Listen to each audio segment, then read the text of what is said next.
Райымбек Матраимовго өкүм чыкты. Ал камактагы жазадан бошотулду. Бишкектин 1-май райондук соту репортер KG'ге билдиргендей, Матраимов бейбаштык жана чек араны мыйзамсыз кесип өтүү беренелери боюнча күнөөлүү деп табылып, ага 100 000 сом айыппул салынды.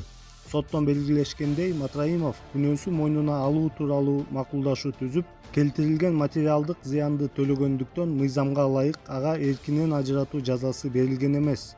Эскерте кетсек, Матраимов быйыл мартта Азербайжандан кармалып, Бишкекке алынып келген. Ал 7,5 ай камакта отургандан кийин 11-ноябрда эч жакка кетпөө тилкаты менен бошотулган.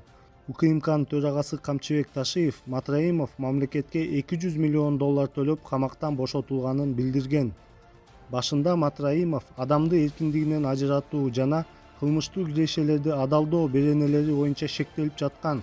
Бирок кийинчерээк ал беренелер чек араны мыйзамсыз кесип өтүү жана бейбаштык беренелерине өзгөртүлгөн. Белгилүү болгондой, 2021-жылы ал коррупция беренеси менен соттолгон. Анда да Матраимов күнөөсүн мойнуна алып, мамлекеттин эсебине акча төлөп, эркиндигинен ажыратуу жазасынан кутулган.